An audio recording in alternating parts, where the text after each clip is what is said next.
Which, by the way, is ChatGPT going to sing for us now? Hey everybody, you're listening to God Spice with Greg and Kirti. I think we are going to kick off something fun today. Mm-hmm. But before that, welcome to another fun episode of God Spice. Woo! And we haven't done this, I think, in a month. It has been a little while. It's been a while because we've been on a drinking hiatus. We have been. We've curbed it. We've only left it for special occasions. Yes, that is true. But for those of you who were a part of this many episodes ago, But I feel like every day is a special occasion. you like to claim that every day is a special occasion. Well, because it is. Oh, the Gregory always has a reason to celebrate. Well, no, because I cherish our relationship. You do now. Mm-hmm. I always have. Well, we're going to dive into that today. Oh, are we? I have some questions for you. Whoa, I hope they're good questions. Hope I answer them They correctly. are very deep. Oh, I like deep. You know how I do CMO Deep Thoughts? No, not really. On but- Instagram? Oh, yes. How dare you not know this? I'm just joking. Of course I know that. We're going to do relationship deep thoughts. Oh, deep thoughts about relationships. Mm-hmm. Okay. And it's going to maybe have an SNL, vibe to it, but still. I love S&M. No, not S&M, SNL. Oh. Is that the sort of the same thing? What's the L stand for? It's Saturday Night Live, you dork. Oh, I thought you said, S and L. I thought it was some new terminology that was out there. You and your dirty brain. I don't have a dirty brain. So let's kick this off because this is how I want to kick off my weekend. I know. You have your hand and you're sticking out and you're looking at something, but no one has any idea of what you're talking about. It's here. It's off camera. And what is today? Champagne Friday. Champagne Friday. And so for our Champagne Friday day today, talk about for a hot moment how we're going to drink this champagne. Oh, gosh. So the bottle is already popped and I have... wait. And for those of you who don't know how to open a bottle of champagne, check out an earlier episode. Yes, check out our earlier episode. Which one was that? Was that Engagement, Guac, and Shock? No. Pour one out for the haters. Mm-hmm. Yes, pour one out for the haters. Yes. We talk about how to properly open a bottle of champagne so it would retain its tens of millions of bubbles within the bottle. Let's talk about champagne today then. I took out a few different styles of glasses. We're only going to drink out of one of them, but we're going to talk about all three briefly. Okay. The first glass, a champagne flute, which I do love. Which is an instrument I played You're in a a marching flautist? band. In a marching band. Oh, in a marching band. Oh, nice. Well, it's funny. You still give or take marching orders, so. That's really, well, I certainly give them. I love champagne flutes. One, because I love the way they look. I love drinking champagne out of them. There's different types of flutes. You have the trumpet flutes, which are kind of always fun to look at. And you have different forms of tapered flutes. But the issue with a flute is, although champagne does have bubbles, millions of them technically in a glass that do pop and do they provide. have bubbles? They have bubbles. Oh my! They have bubbles, and those bubbles. News alert, everyone! I know it's a news alert. Those bubbles do pop under the nose, which bursts of an actual nose of the wine, which is the aroma, which is bursted through those particular bubbles. But still, technically, one could say not the best way to drink a glass of champagne to be able to cherish all of the different notes within the bottle of champagne itself. So you're saying sucking down the bubbles fast is not the best way to consume that glass of champagne? No, well, you can consume it really quickly. It's more about how do you get the full body and just nose out of... and taste and flavor and aroma out of a I'm totally thinking about champagne. this when we normally drink champagne. Yes. But these glasses were designed to help it retain its bubbles during its duration versus the next glass, which is... The coupe. The coupe, which apparently has been said to have been designed... Do you know what the coupe is based off of? Well, I was just going to say, it was technically, they say, designed back in the 17th century by a Benedictine monk. Then, around a decade later, there are stories that started to emerge that it was King Louis XVI who designed this after his wife's breast. It's supposed to be the size of her boobie.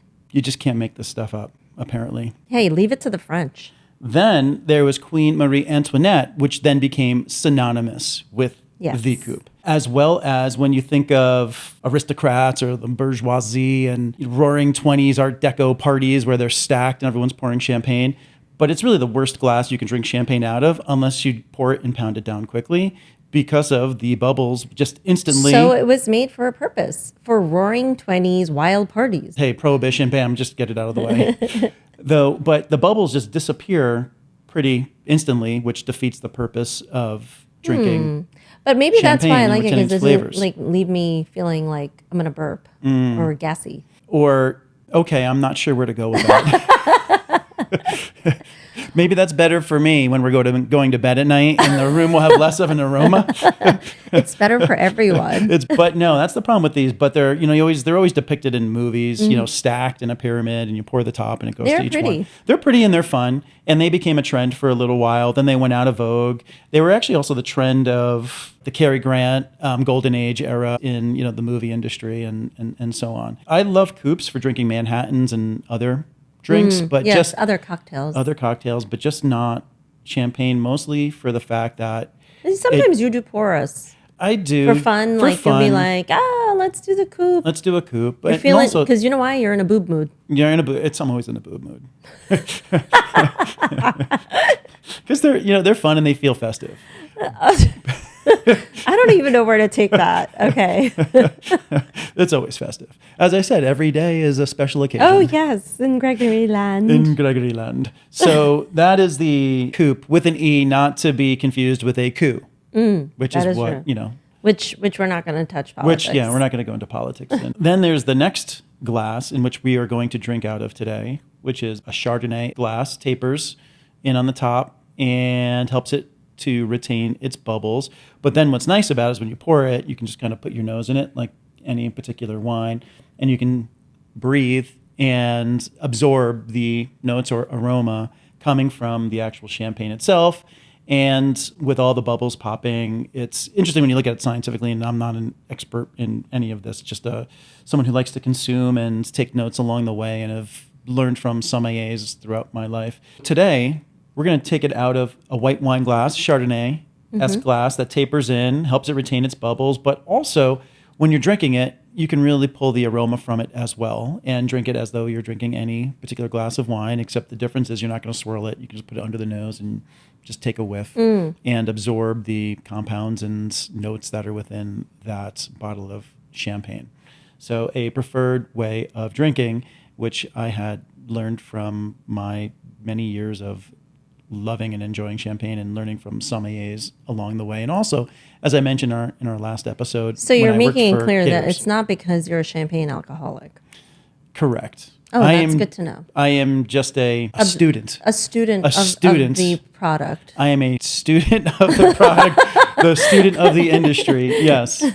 So let me pour this for us now. Yes. And now that our champagne is poured, and also what's nice about utilizing a wine glass is you could see the bubbles in action. You can see the bubbles in action, but you can also add more liquid to the glass than again, a traditional champagne glass. He's not a champagne alcoholic. Yes. Only a specific kind. Cheers. All right. Happy Champagne Friday, honey. Happy Champagne Friday. People always think it's bougie to hold a glass by its stem, but when you hold it up top at the bowl here, you actually warm the champagne, which then changes the flavor of it. Though, when we're at parties and gatherings, I find it a little bit scary to hold it by the stem because there are a lot of klutzy, bumpy people in type of parties. And I end up holding it, unfortunately, like this a lot of times. I know that's bad because you're heating up your drink with the warmth of your body, but it just feels safer. Oh, with the warmth of your body. Like, are you putting it right here? Are you putting it between your boobs? Last time I checked, Gregory, my hands are a part of my body. Oh, I see. Okay. I wouldn't really, I agree with you, but normally when someone refers to their hands, they're not saying, my body is warming up this drink. To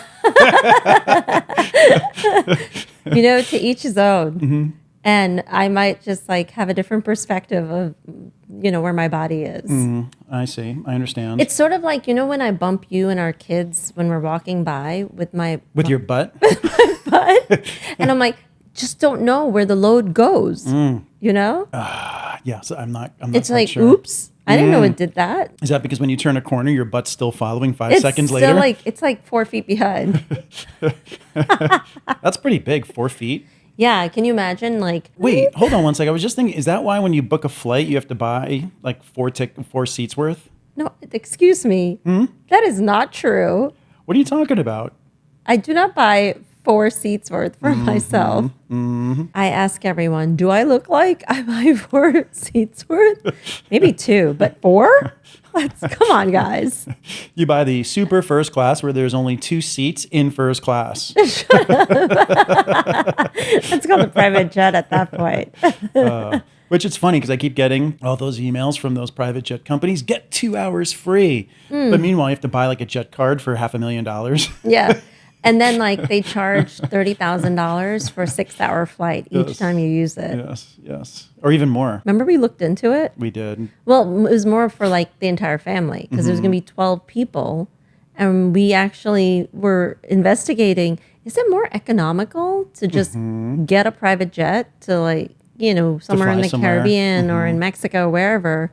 We were just too late to pull the trigger. But, I am not going to, not consider that. If it's more economical and it's absolutely. a shared cost. And it makes sense. Yeah, why not? I mean, I know I probably sound bougie. I'm really good at pretending to be bougie, but we all know that I'm El Cheapo. Well, it's all about finding the deals. It's all Yes. about reviewing and I gotta understanding find, what's... someone who wants me to try it for free. Is there an economic difference between the two methods of travel, right? Well, do you remember when before COVID, I was like, yeah, we're going to helicopter it to JFK. Which made sense. It was the same cost It as was like getting a black car. When we would get a car service, it would be like $150 to the airport. Minimum. Or minimum.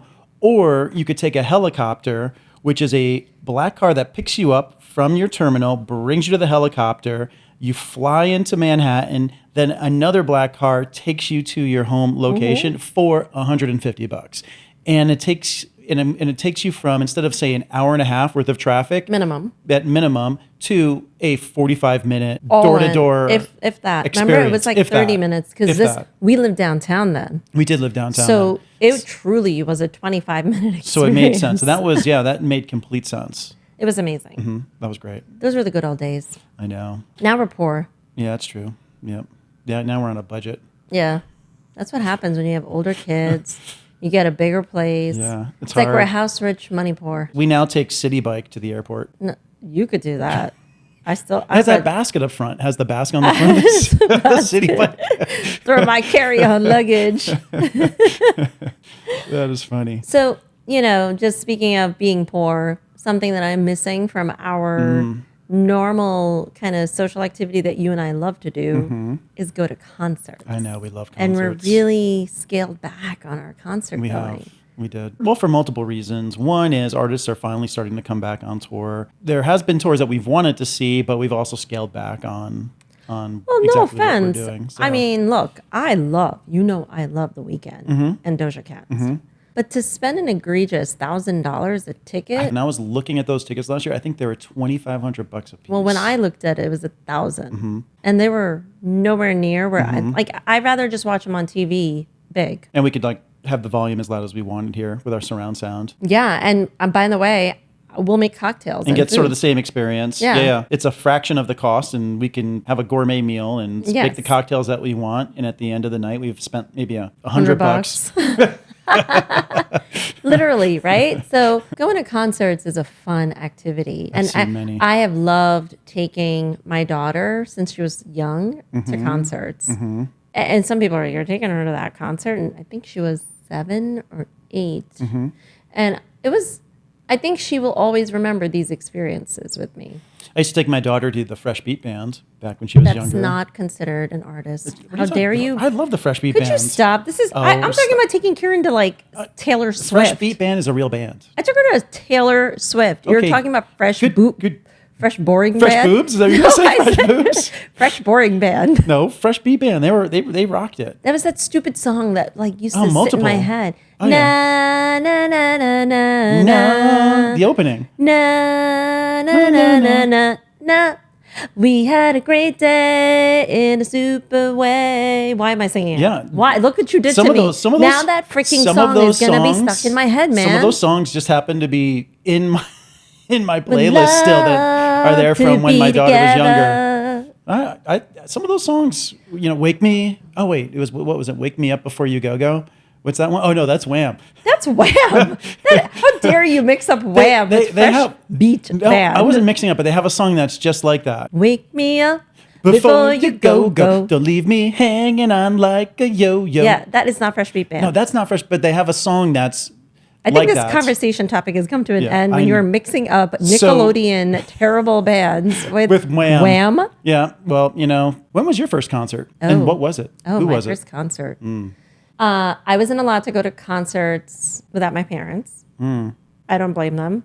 It could be really dicey, dodgy individuals. So going was to it like concerts. some 70s, rock artist that your mom loved, or was it a Bollywood star? Actually, my first concert Was it Shah Rukh Khan, like when I doing was a show? when I was probably 5 or 6 years old. My parents, we all went to an Amitabh Bachchan Oh, nice. massive concert. I think it was Nassau Coliseum, if I remember correctly. That's one place I haven't seen a concert yet. Huge stadium. It's just too far away. Huge stadium. And it was packed with a bunch of fobs. Go fobs. Bunch of Indians that gathered in Nassau Coliseum, and it was the most fun Bollywood music. I went to a lot of Bollywood concerts, actually. And they serve samosas. Oh, Bollywood concerts. nice. It's like way better concert food. They switch out the American hot dogs. For Oh yeah, there's like samosas. all Indian. Well, they're vendors. catering to the audience, right? Yeah, Makes it complete was sense. amazing. I got to meet a lot of those Bollywood celebrities growing up, but then eventually, my first concert, American concert, was on the later side. A little bit embarrassing. Later side, as in. I was 18 Oh, okay. because I was You finally had old protective enough. parents, right? And yeah, which is okay. I think I turned out all right. That's with fine. Having protective parents. I'm the oldest. I'm a girl, so I don't blame them. And it was actually seeing Usher. Oh, that would have been a great show. It was Usher opening up for Janet. Janet Jackson. Yeah. It was not That's the a Usher great concert. It was lineup. like when he was young. Yeah. He was just a breakout artist. Great singer, great dancer. I remember him in his white suit coming down the steps when he opened up. He even like put on a real dramatic. He does like the side moonwalk. He took the Michael Jackson moonwalk and like spun it All to we a side remember version. is like, we were like, who's this amazing dancing? But me and all my college friends were like, he seems to be very well endowed because it was really prominent even from nosebleeds. Really? We were like, what is that? What is that thing? What is happening here? And now it's like resonating in your head why your parents didn't want you going to concerts. Yeah, and then I was like, this is why Well, they were protecting me. But it's kind of like 70s artists when you look at, the song remains the same with, which is Led Zeppelin, where you have Robert Plant in extremely, tight, low cut pants, and you kind of see what's going on there. And it's always been sort of depicted as musicians having pants that emphasize. Yeah, but I have to admit, a lot of those wacky looking hard rocker dudes with their lady leather pants, as I call it, Lady leather pants. they don't even look like they've got business down there because it's so tight and it still looks like I have leather undeveloped. pants. You don't look undeveloped, I'll tell you that. Oh, But you thank you. also don't wear lady leather pants. Yeah, no, my leather pants are quite cool. Like their hips are half the hip size of mine. The lady Leather pant leather wearing pants men. that men would wear. Yes. Yes. As like they have this emaciated look. Yeah. Oh, but my parents were huge BG fans. I didn't go to their concerts, and I don't think my parents really went to their concerts per se. It was, I guess, just not in their, at least I don't know. I do know they go to a lot of concerts now in AC, and they see all these older pop stars and yacht rock stars coming back and doing shows at the Borgata or at wherever, But I do recall my parents loving Bee Gees and what's that Great one? band. They were a band that had a hard time They had getting signed. they amazing band, great music. Was there someone named Samantha Fox? There is a Samantha Fox. Like I remember I'm that trying to album cover. I'm remember, trying to remember. yeah. They obviously had Michael Jackson. They had Janet Jackson. They had all the big pop stars, and I remember they had the records, like the actual records, which sadly got flooded. In the basement, that's and sad. yeah. I actually have quite a large vinyl collection in Connecticut. I probably have around 350, 400 albums still on vinyl. I think that's your age group. Yes, obviously, but they're also collector's items. And because don't forget, I used to DJ too, right? Yes. So I would use those to spin back in the day. But I have a theory about us being only 5 years apart. That your group is like a bunch of hoarders. I don't find myself to be a hoarder. What are you laughing at? I do not hoard. I get rid of things. You conveniently have the house with your sister in Connecticut to hoard your stuff there. That is not true. That is not true. I have nothing anywhere else. What we have here is all I have. If you look at what I have in Connecticut, it's music gear predominantly.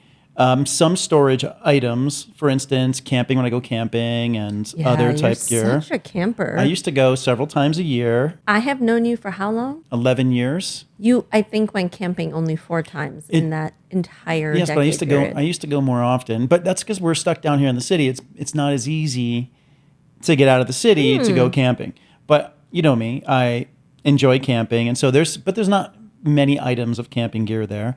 And then I have other parts of my music collection that are there, including my albums.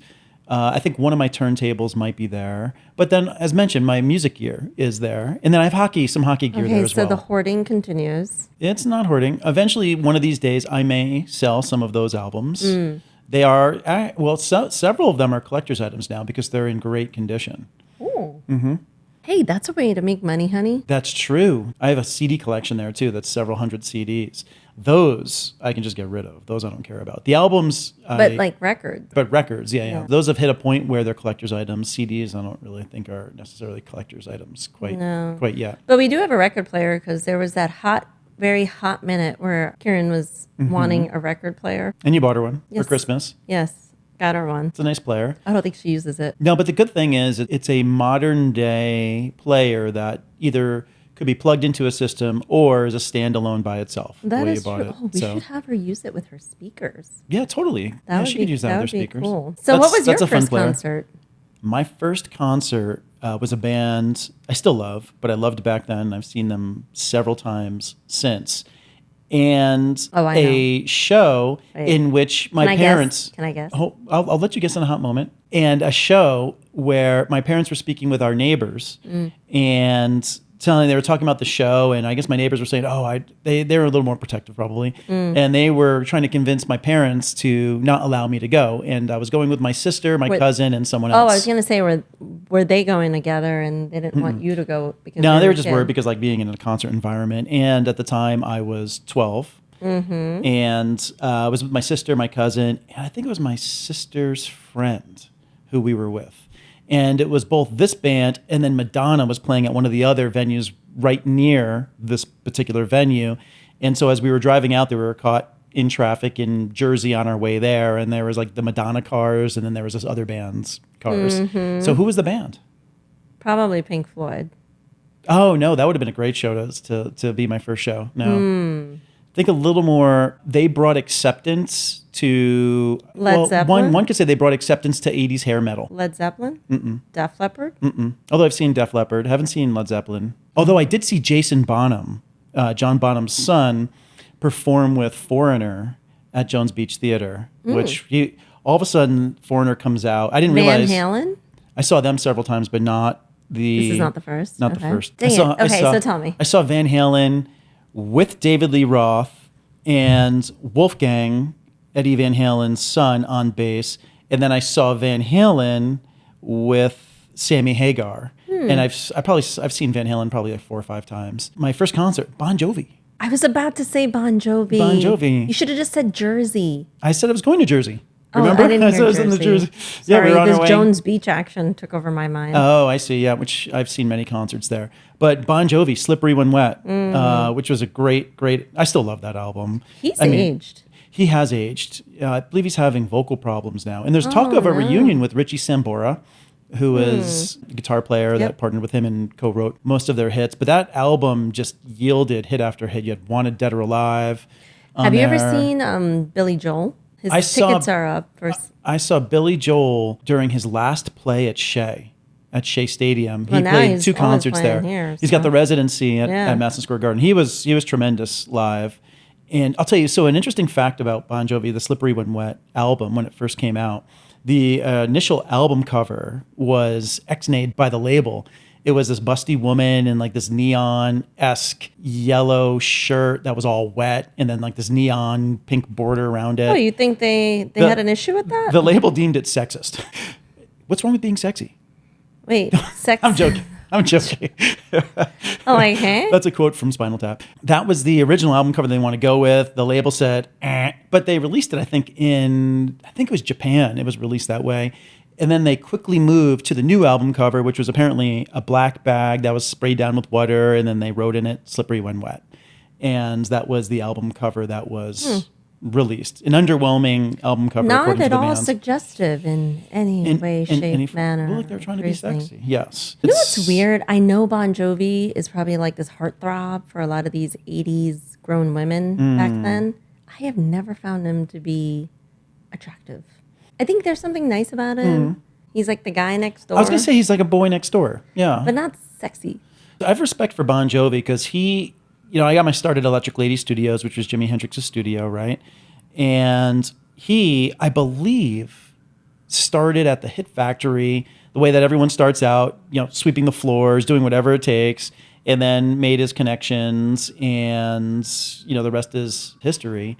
I saw Bon Jovi perform in Central Park when he played there. And I've seen actually some great shows in Central Park. No, he's an amazing artist. Yeah, I've seen him several times in the Garden, in Jersey. He's Bon Jovi as a band, and him, great band. You know who I can't stand? Who? Bruce Springsteen. So I'm sorry to offend anyone who loves Bruce, but he's just not my thing. Since I was young. So if you remember, I used to see concerts on a regular basis, sometimes up to 3 a week. And I used to run a concert review blog. And I wrote a scathing review. So you agree with me? 100%. Remember the title of the article? It was Bruce Springs Stink Stank Stunk. It was, and I'll tell you the reason why I was upset with this show, because all I ever heard how great Bruce Springsteen is. He brings a ton of energy to his shows. When I saw this show, it was at the Garden, I just felt he was just going through the motions. It was a job. It wasn't this charismatic performance. And then what really irked me was in between songs, all he was doing was promoting his album and his merch. Out around the sides, you can go get my merch. You can get my album. He was like, I think at the time he was releasing a book. I'm like, dude, you do not need to self-promote yourself. People will buy your product. It was cheesy. Just do what I paid you to do. Get on stage, jump around, give me energy, and perform the songs I want to hear. But I don't even like his music. Now, I do like some of his music. I do like some of his music. Every track sounds the same to me. And it's like, rah, rah, rah. Like it sounds like that to me. He's definitely like a screamer. Time. He's an artist that was almost dropped before making it. Born to Run was his 3rd album. And it was, which happens to many bands. Back in the day, you'd get a deal, and then a label would give you a chance to develop and see if you would start to take off. And the same thing happened to Rush. There's no patience for development today. There's no patience at all for development. You have to basically come to the label as pretty much a self-made star already, and then they'll invest into you to make you, much more successful. And the deals are they're different in this day and age as well. And so for him, Born to Run came out. That's what blew him up. I was really upset by the tackiness of that performance that I wrote as scathing. It was very, I felt like he didn't need to do that. But I do like some Bruce songs. That's like Taylor Swift saying, hi guys, totally go buy my merch. It's so amazing. I've never heard her. I've been to a few of her concerts. No, instead she's the complete opposite, which is annoying as well. Oh my God, I won another award, me? It's like, I mean, that's a little pretentious and annoying. But she's not doing that at a concert. No, she's doing that in front of millions of people at an award show. Well, who cares? You don't even watch award shows. We talked about this last week. Well, we scanned through them a little bit. Well, that's only because they're boring. Most award shows in this day and age. They've also become political, which I don't They're like. political, and I think they can be a little egregious at times. Yeah. You know, if you're going to the Academy Awards and you're getting a bag worth $35,000, I think every actor should be donating that bag. Yeah. Like the George swag. Clooney does. I think George Clooney donates. Yes. Right? I believe he does donate. When I think about concerts, I also think about how does music that we take in and experience, how do we use some of those experiences to maybe impact our personal surrounding? For instance, Bon Jovi, Bruce, these are not like sexy jams, in my opinion. They remind me of like being at an Irish bar. You might have some haters after this podcast. No, they remind me of being in an Irish bar. Wait, I think my phone's already pinging me that half of Jersey is upset with you. Asbury Park already has rioters. To each his own. If you find it to have a romantic candlelit dinner with in the background, I mean, you do. Well, you do you. Well, no, the romantic would be, whoa, whoa, whoa, I'm on fire. No, that reminds me of like a song I should have on when I'm hanging out with my dad. That's not like a candlelit That's dinner. not a candlelit dinner. Do do do do do do do do do do do do. I was driving in my car. I'm already asleep. Well, it's ended. Actually, that was a cover song. Yes, that he had performed. But Bon Jovi, I'm still a Bon Jovi fan. No, I love Bon Jovi. I don't love his new music. The Bon Jovi I like in a bar. All the way through Bad Medicine. Like we're hanging out at a fun Irish American bar. It's totally like great vibes. Fun to listen to. So that's what I was trying to go. I wasn't trying It's arena rock. No, but I was just saying. I was trying to say before I have haters out there that music has a role to play in different environments that you're within. And how we use the music can also impact the mood of the people that we are interacting with at that moment. Well, of course, so that's why I'm saying, I'm just trying to say music is really powerful. Music is extremely powerful.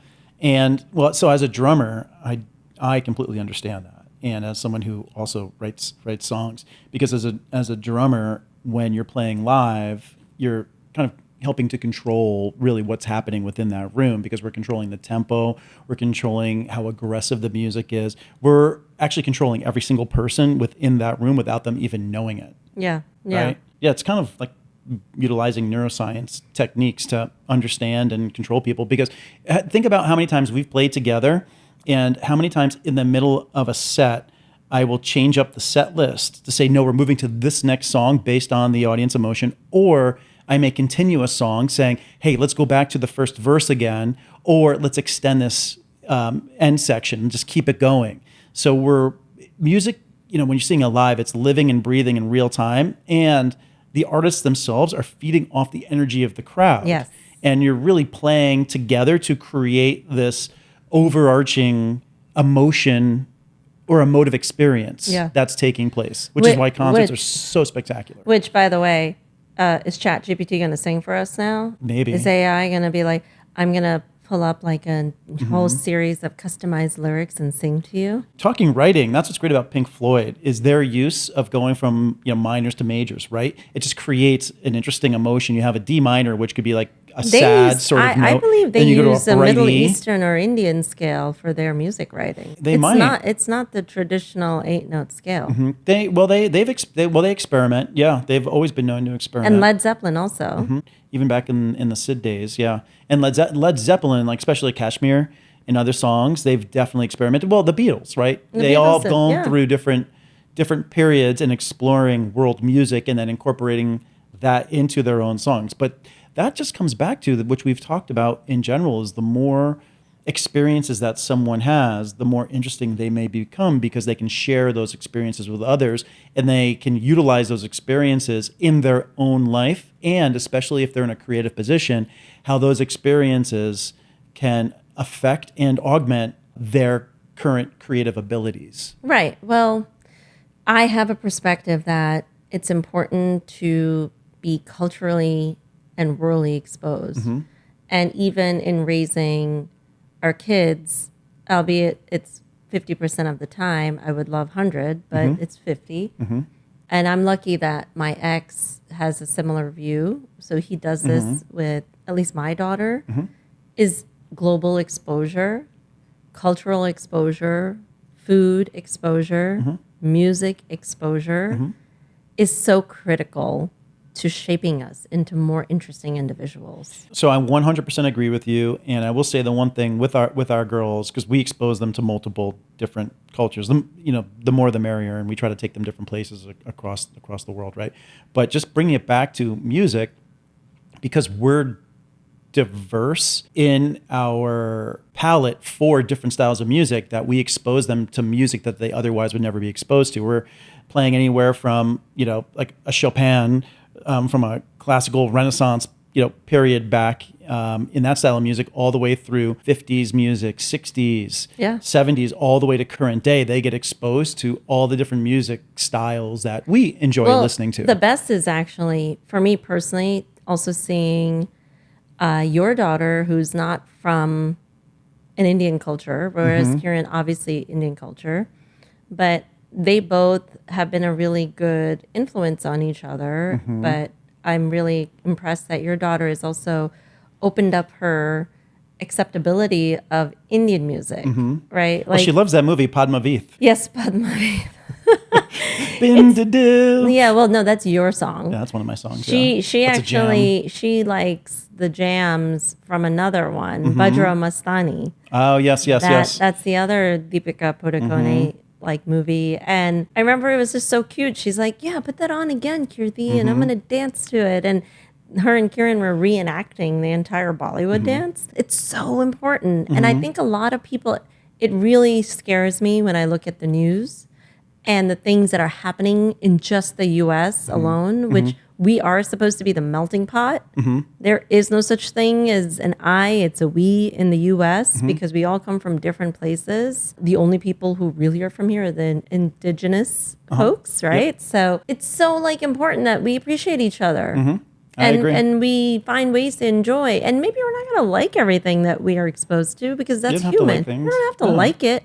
But you should be open-minded. And appreciate someone else's love of it, right? Or if it's their culture, absolutely. And I'm hearing that more and more with music that's produced and put out too. Well, what's interesting, music is so incredibly universal. It doesn't matter what language you speak, melody resonates. Yes. Right? And you can't avoid it. The can't avoid feeling that it gives you. Well, also when you listen to certain artists, so talking music, it's universal. And because melody just resonates and people can hum and sing to melody. But what I also find interesting about when people are singing music, it doesn't matter what culture they are. Or what accent they have. Yeah. You often cannot tell what that accent is when they're singing because it just sounds... So I am so curious about this because if you are an actor, you're trained when you have another regional accent to make a different accent depending on the role. Of course. And many, many British actors and Australian actors, I think, are phenomenal at this. They can magically just sound American when they want or whatever, right? I would say less so I hear from my fellow Indian people when they've appeared in American flicks, unless they were brought up for part-time here and they can lean into it. It's mostly Indian, British, English, right? But singing is such an interesting delivery because half the time you're like, wait, you're listening to a song, you're feeling the vibe, you're going with it, and they're singing in English words. But then later I'm like, wait, that person was British? Wait, that person was Indian? Yep. That person was Latin American? You don't hear it. Yeah. You don't hear it in the lyrics as they're delivered. I feel like one of the times you do hear it was during that movement in the 80s, the British invasion, where people were overly accenting, don't you want me? Human League and like that era of music. Because being British was sexy. I think being British is still sexy.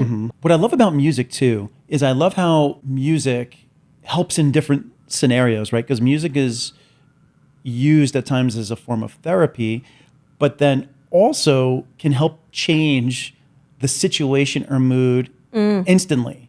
And a story that just happened to come to mind was when we were in Connecticut. It was a few years ago when we had that major snowstorm and we took the kids to Connecticut to go sledding. That was like a real snowfall. It was a real snowfall. We were in the backyard, and in our backyard we have this great hill for sledding, which I'd been sledding down my entire life. and we had a little bonfire going, so it was really warm. Chilling by the bonfire, sledding down. We broke out like the old school toboggans and flexible flyers that we've had since the 80s. We had friends come up. We had friends come up, but there was just it was a challenge with the blended family, still bringing things together, and there was some disagreements and some arguments. And I remember we sat down for dinner, and we're sitting around the table. And we happened to order Indian. Everyone wanted Indian because it's like warm, comfort food. I was like, I'm never going to say no. I am Indian. And I forget something. You're Indian. And I forget something like happened at the table. And there might have been like a little bit of a scuffle or argument or something like that. All of a sudden, I bust out Kalibali. Oh, yes. And everyone just instantly started singing with me at that moment in time. I was like, what is happening here? Yes. It felt like my best friend's wedding when they sang that old Dionne Warwick song. Yes. From the moment I wake up. Or it's kind of like that SNL skit, which takes place on Thanksgiving, and there's like family members arguing, and they go into Adele's "Hello from the Other Side." Yes. It was that was a really funny SNL, actually. Oh, it was hilarious. It was that, except instead of Adele, it was me singing Kalibali. So I was singing Habibi, Habibi. Yes. And like all of a sudden the whole table just started singing with me. We couldn't help but laugh at you, but then we joined you. And then you joined me. But it changed the entire mood of that dinner, and the rest of the dinner was spectacular. It was. It was. It really flipped. It was a fun. Yeah, flip it of the flipped it switch. in the power of music. Music is very powerful. I mean, therapists use music. There's modern therapy approaches and techniques for children to use art and music to connect with the child, and that's where I was earlier when I said deep thoughts on relationships. These are the things that I think people don't necessarily talk about, right? They'll be like, oh my God, I went to the concert, I got so trashed, and then there was somebody doing drugs, like whatever. Like, first of all, like I don't do any of that shit, and I still manage to have fun. But I mean, I get tipsy for sure.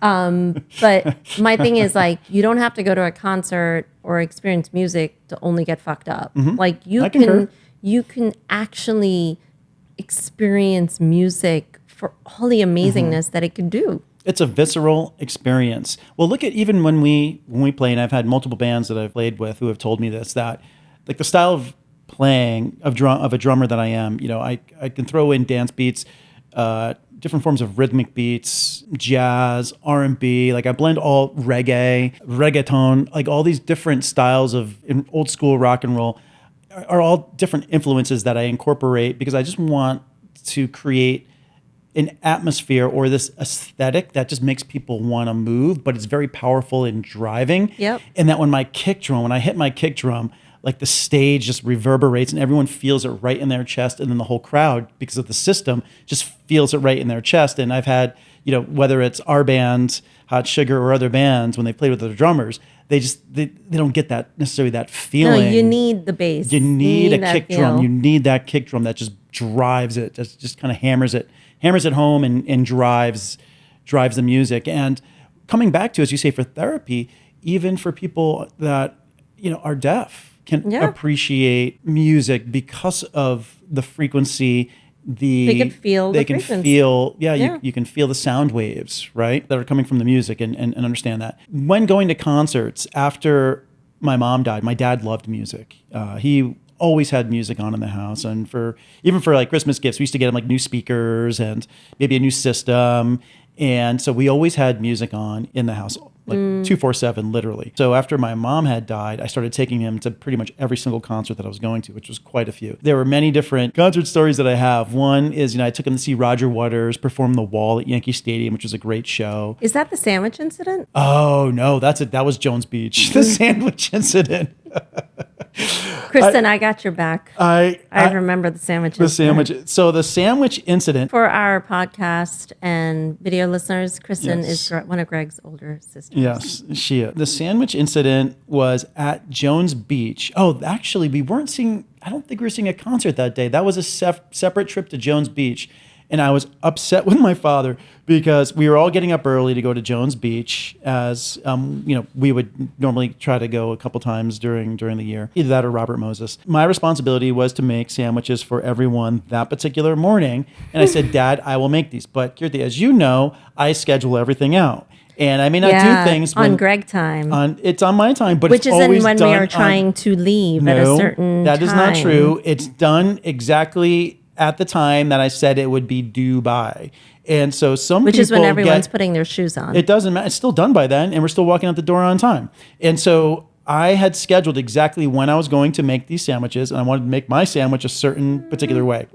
My father, being I shouldn't say impatient. He was trying to help out, I guess. So he decided, and I hadn't made the sandwiches yet. No, he didn't trust you. I'm telling you what your dad was feeling. No. He was like, this boy is not going to let us leave here on time. No, I'm making this shit. We were going to leave Daddy on time. Yates was thinking that. So we were going to leave on time. He ends up making the sandwiches. One, now I'm upset. I'm quite perturbed. We get into a little bit of a scuffle at the house. I'm like mad at him. I'm basically like yelling at him. Why'd you make the sandwiches?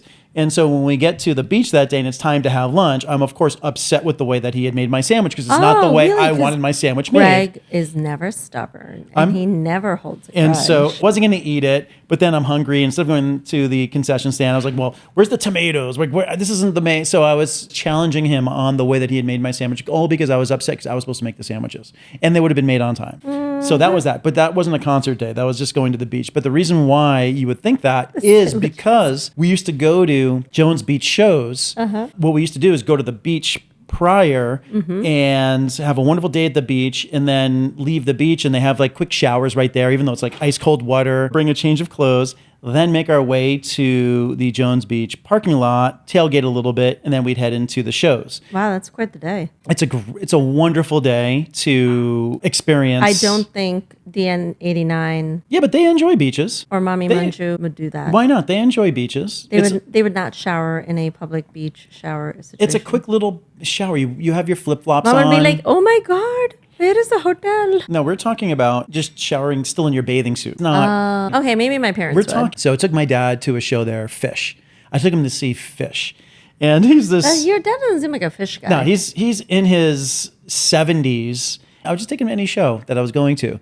And he'd always just want to go, and he didn't care. He just loved music. Actually, the shows that I used to take him to, I used to buy tickets specially for him that he loved. One of his favorite bands were the Eagles. Oh, yes. And if you recall from when he died at his memorial service. You had the Eagles music playing. Afterwards, we did.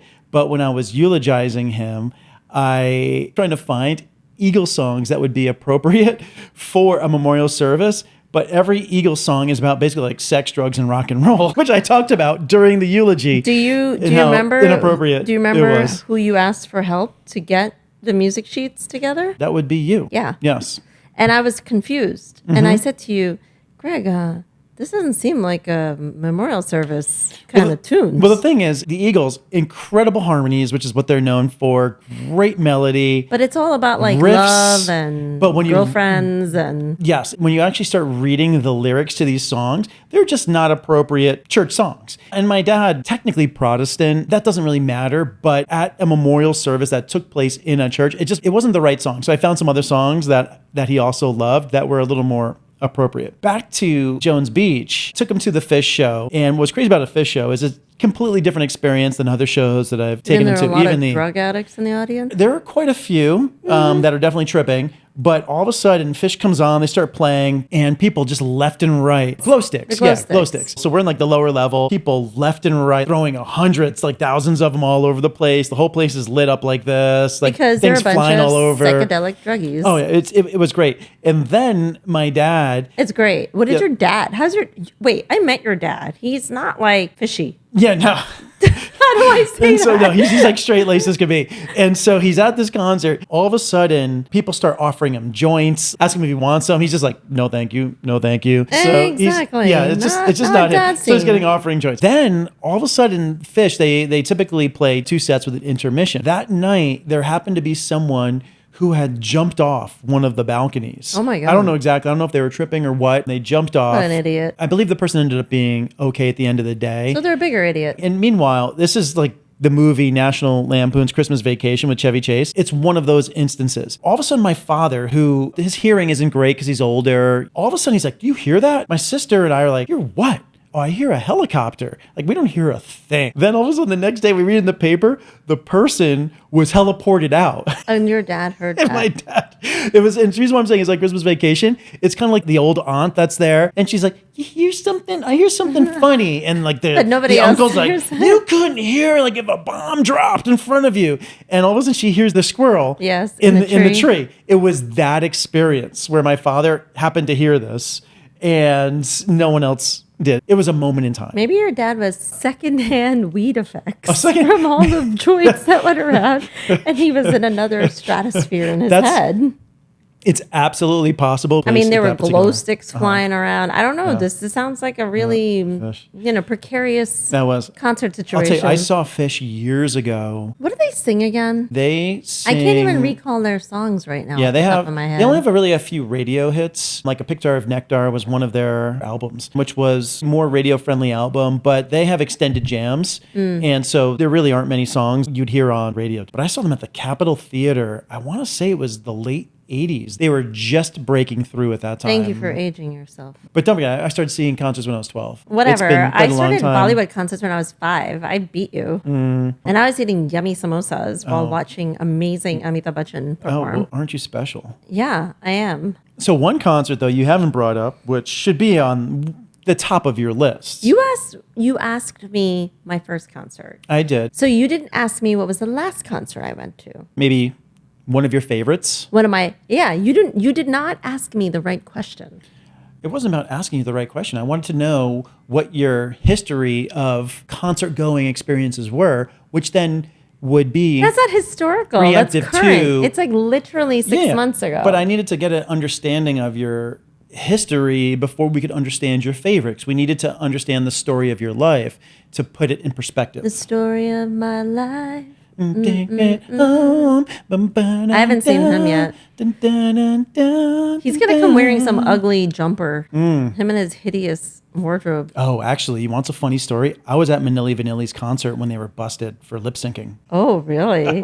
Yeah. Well, that's like that whole period of the Britneys, the what's Ashley Tisdale? Tisdale, yeah. I'm sorry, I think of like my old boss with the last name Tisdale. The Tiz. They were all lip syncing in concerts. It's like not what you pay to go see, right? But yes, I can talk about my most favorite concert experience, which is unlike most any concert experiences I've had in my, 40 something years of being a human being. Coldplay. Yeah, it was a birthday concert, so it was like a bougie experience. It was A to Z birthday bougie concert experience, and it was the most amazing experience was when you took me to Coldplay last year. And you had my bestie, who's my middle sister, Yes. and my brother-in-law. And Join us. my middle sister is my lifelong best friend. Well, the funny thing is, I was trying to keep it a secret where we were going, and they are massive Coldplay fans, and they were wearing Coldplay shirts. Inside out. Inside I out. didn't even know till they like randomly flipped it around in the car. I'm like, why are you both like undressing? And it was when we were about 5 minutes away from the venue.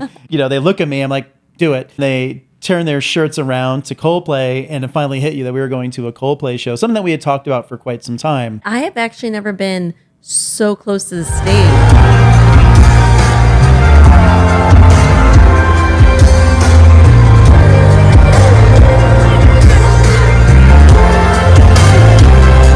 They're great showmen, you know? I mean, I've been close to the stage, like to see Shah Rukh Khan.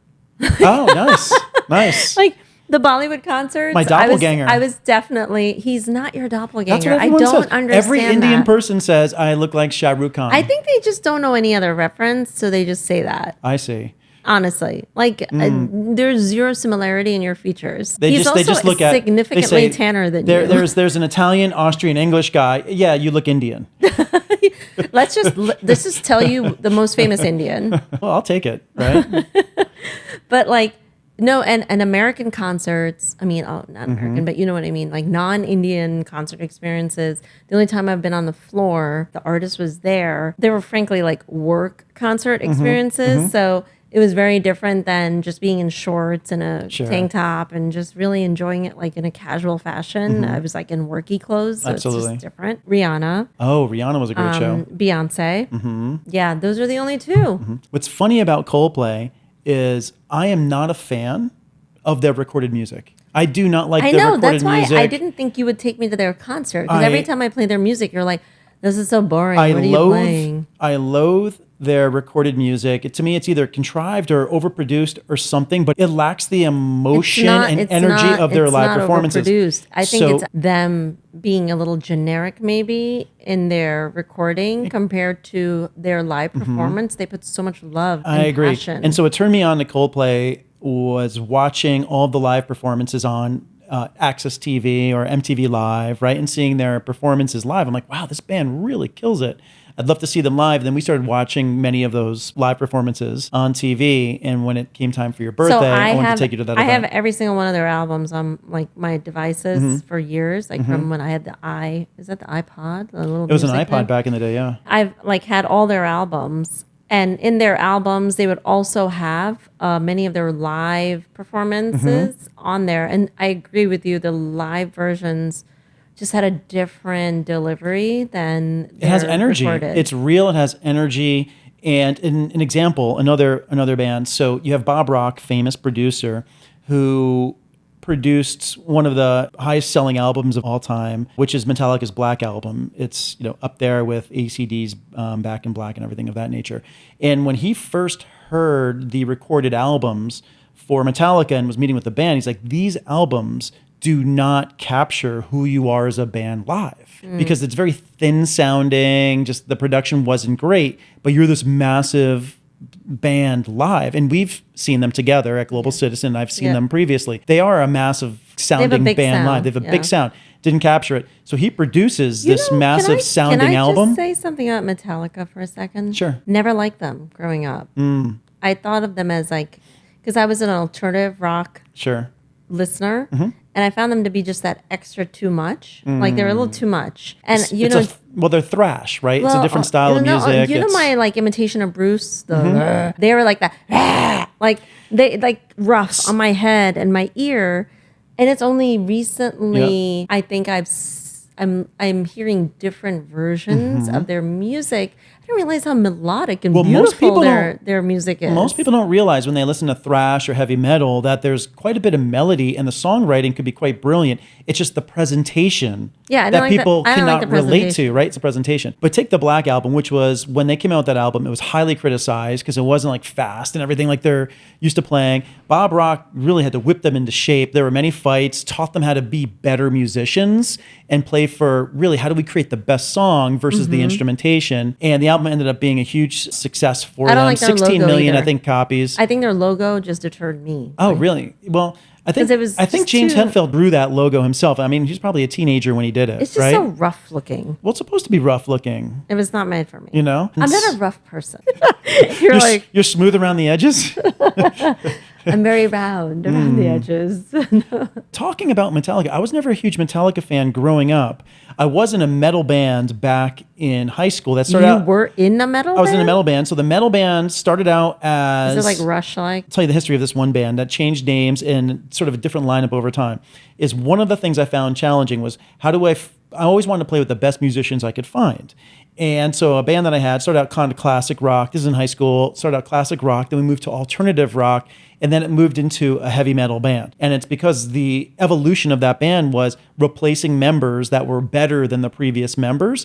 And the best musicians I could find happened to be metalheads. Oh. And so we ended up being a metal band that had quite a bit of melody. We sounded like a 90s version of Iron Maiden from the 80s. And I was never a huge Maiden? They're still a massive band. Was I born yet? I don't know when. Well, you were just born like 3 days ago. So I was just born 10 days prior to with this. Iron Maiden, I'm not sure if you were born yet when they had their first singer and then Bruce Dickinson came in. But Bruce Dickinson is a pilot, so he flies them on their. So he'll play a concert. And then he gets into his pilot gear, and then we'll fly their jumbo jet with the band to their next. Catch Me If You Can, but like the band version. But with the band, it's really quite cool. But they are a highly regarded band, great instrumentation. But a drummer, Lars Ulrich, I've never been a fan of Lars, and I think he's a very sloppy player. When you see him live, I remember seeing one of the shows afterwards. They had given out live recordings to everyone that had attended, and there's just mistakes all over the place. It's very sloppy playing. But where I will give him credit is he has a distinctive sound and a distinctive style that when you hear Lars play, you just know it's Lars. So because of that, I have respect that he kind of defined as a singer has a tone that's unique to that singer. A guitar player has a tone. A drummer also has a distinctive style and feel that when you hear a particular drummer, you can hear and say, oh, that's X drummer. At least if you have a discerning ear, you can hear that. And with him, he has that. But I was never really a huge Metallica fan. But when the Black Haven album came out, I was like, this album really kills it. It was just a well done, well written album. So you were converted. I was converted. I mean, hopefully those who have tuned into this episode are now going to find ways to embrace music and convert how it could be adapted and applied to all the different ways that music can impact you as a person, the people around you, right? And how it's interesting with music, how it can impact you, but also how making tweaks can impact the success or negatively impact success. And just one last story on music. With Metallica, that changed. They lost fans because people thought that they were a sellout, but they grew a larger audience. And then the older fans that they once had finally agreed to this new sound. That's happened to a lot of bands, like Foreigner, like all these bands. That's the band I was going to say. Where Foreigner, what happened to them is all of a sudden they're this rock band. Then all of a sudden they came out with this ballad, I Want to Know What Love Is, right? I want to know what love is, which is so awesome. That's a great song. I want you to show me. And I want you to show me. So that song overnight killed their entire audience, but they grew a whole new audience. But they were also like 50 years old when that song. They might have been. Lou Gramm looked old. There was definitely like a receding hairline happening. Absolutely. My mom was super into it, but like I was like, okay, the jam is kind of like cute and smooth. What they did is they alienated their audience that was with them, their original audience, and then all of a sudden who decided like we're not going to be part of this band's fan base anymore. Then they grew this whole new fan base for one song, and then they lost that entire fan base because the rest of their music wasn't like that one song, and then unfortunately crashed their career. But it's not too dissimilar to growing audiences in a social world, right? Yeah. Brands or individuals may try to pay for audiences or pay for followers, right? And the problem is unless you build it authentically and you do not have an authentic audience, that audience is just not going to engage, or they're just going to leave you instantly. And it just comes down to the best course in life, I think, is just to be purely authentic in who you are to yourself. And Metallica, that was an evolution in their creativity and their musicianship. Yeah. So they grew as musicians. Foreigner, I don't think it was necessarily growing as an artist. It just happened to be a pop song, just like the band's Warrants. That was like part of the hair metal days. For Cherry Pie. She's my cherry pie. The label forced them to put that song out. Again, blew up as a hit, alienated audiences, and just killed their career. I love yacht rock too.